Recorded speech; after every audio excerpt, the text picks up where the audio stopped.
Salut, aujourd'hui on va parler à tous les tireurs, que vous soyez tireur de fosse universelle, que vous soyez tireur de parcours de chasse, de skit, de DTL, etc.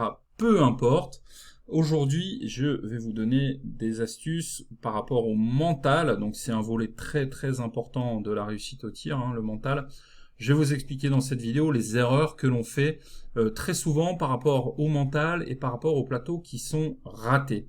Alors, il y a un truc qui est très très ingrat dans toutes les disciplines du ball trap, c'est que le score c'est 0 ou 1. Alors je vous explique, vous allez tout de suite comprendre, mais lorsque vous réussissez un plateau, c'est 1, voilà, vous l'avez cassé, et quand vous l'avez raté, c'est 0, ok. Il n'y a pas de demi-mesure, et finalement la conséquence de ça, c'est que on va considérer que ça c'est bon, et ça, je vais pas dire méchamment, mais entre guillemets, c'est nul, d'accord? Je le mets entre guillemets. Et la conséquence, c'est que on peut pas se dire, c'est pas mal, c'est pas mal. Je prends l'exemple du golf. Vous allez tout de suite comprendre. Quand vous êtes golfeur et que vous devez réaliser un putt, vous êtes ici, donc ça c'est un golfeur. Je dessine son club, la balle, et vous avez le trou qui est là. Effectivement, si la balle elle arrive ici, on va se dire qu'il y a un problème. Mais si la balle elle arrive genre ici, on peut quand même se dire que même s'il a raté le trou, c'est pas mal. Et on peut tirer de la satisfaction. Tout simplement parce qu'on peut visualiser un écart. Mais finalement, au ball trap, on peut pas. Donc peut-être que votre plateau, il est juste passé à 5 cm des plombs. Et vous l'avez quand même raté. Et ça s'est joué à un rien du tout. Et donc, ça génère quoi? Ça génère que lorsque vous commencez à rater ce genre de plateau, vous allez vous dire je suis bon ou je suis mauvais. Ou alors vous allez tout simplement avoir une vision des choses où vous allez vous dire j'étais dans un bon jour,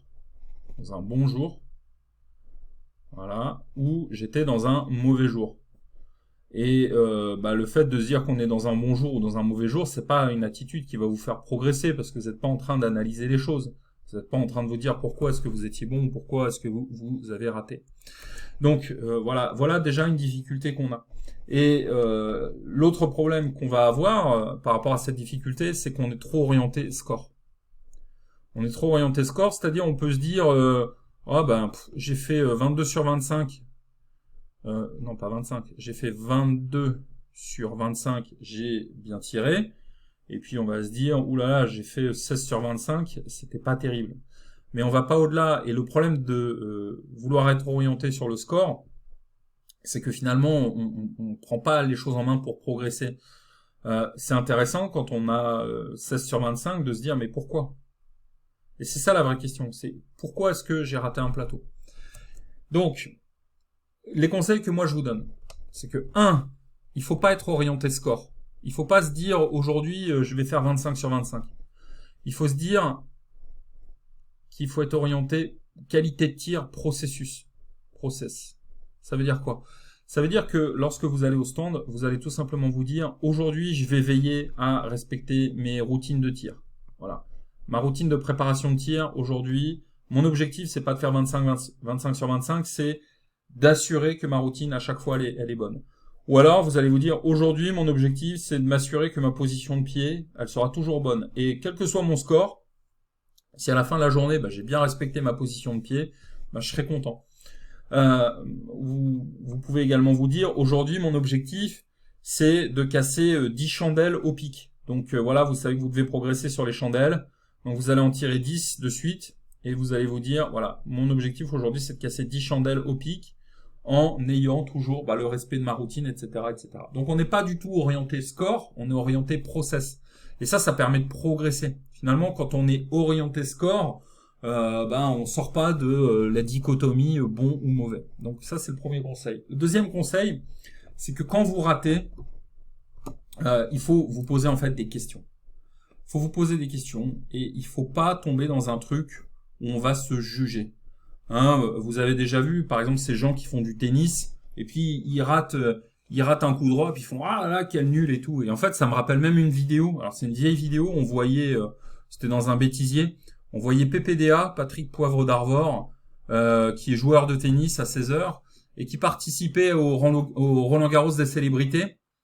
Et à chaque fois qu'il ratait un revers, un coup droit, il disait oh là là Patrick t'es nul, oh là là mais qu'est-ce que je suis mauvais. Et il se parlait à lui-même.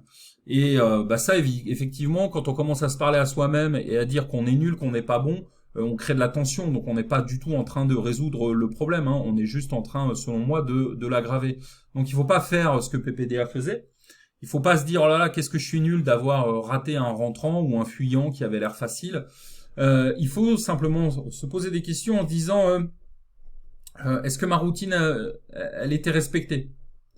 Est-ce que mes yeux ils étaient sur le plateau? Est-ce que mes yeux ils étaient sur le plateau ou ailleurs? Oui ou non? Vous voyez, c'est des questions qui sont objectives. Et on n'est pas en train de se dire qu'on est nul, on est juste en train de se dire, voilà, est-ce que les basiques du tir, les choses importantes, est-ce que j'ai respecté, est-ce que j'ai fait ce qu'il fallait, est-ce que j'ai laissé mes yeux sur le plateau, est-ce que mes pieds étaient bien positionnés? Il faut se poser juste une ou deux questions comme ça. Et après le tir, et calmement, et on se dit oui ou on se dit non, et à ce moment-là, on refait le tir parfait dans sa tête. On refait le tir parfait dans sa tête, c'est-à-dire que vous allez revisualiser la scène qui vient de se passer, mais cette fois-ci en appliquant votre routine, ou en ayant les yeux bien placés, ou en ayant les yeux sur le plateau, vous allez imaginer ce petit film, et vous allez imaginer que le plateau, il est cassé. Vous allez imaginer que le plateau, il est cassé. Vous allez refaire le film de la victoire, ok? Et ça va vous permettre de vous projeter beaucoup plus efficacement vers le plateau suivant.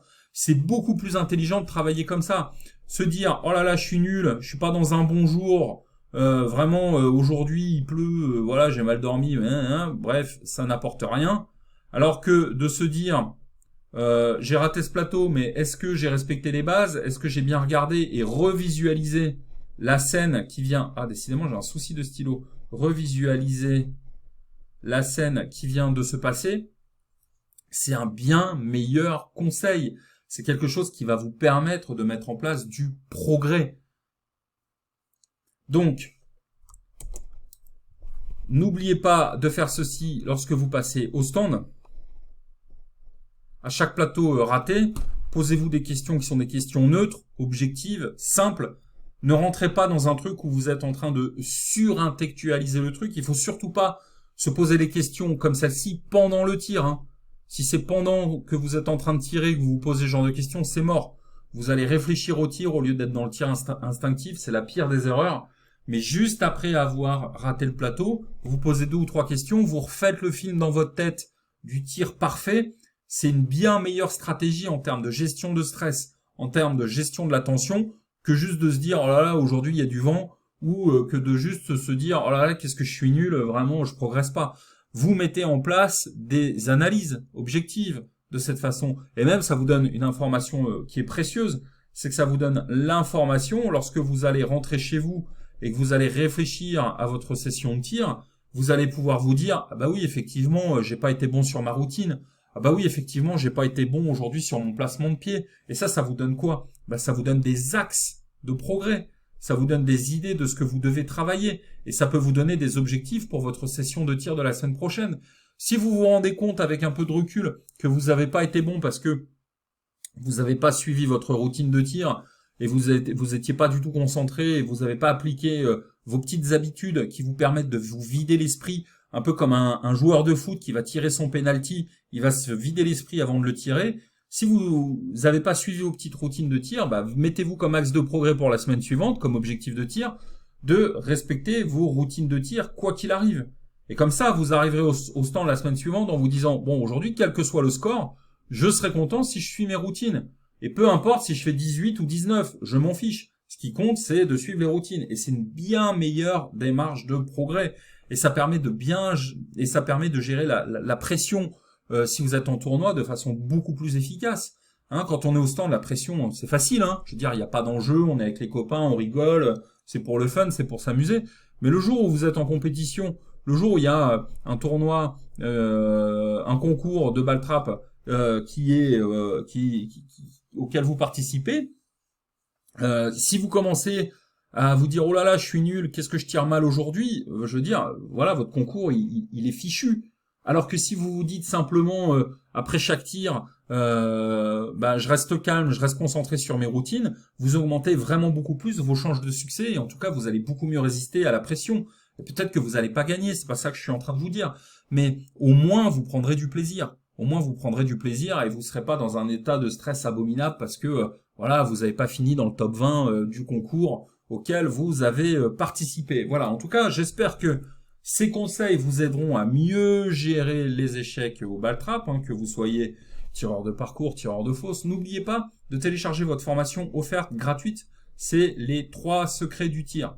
Voilà, 3 astuces simples à appliquer dès votre prochain passage au stand qui vont vous permettre de progresser. Si vous êtes sur la chaîne YouTube, eh bien, vous pouvez y accéder en cliquant sur le lien qui est dans la description, le lien qui est juste en dessous. Si vous êtes sur le blog, eh bien, ça se passe au niveau du formulaire qui est situé sous cette vidéo. Voilà, je vous dis à très bientôt pour la prochaine vidéo du blog du ball trap. Salut à tous, merci et bon tir.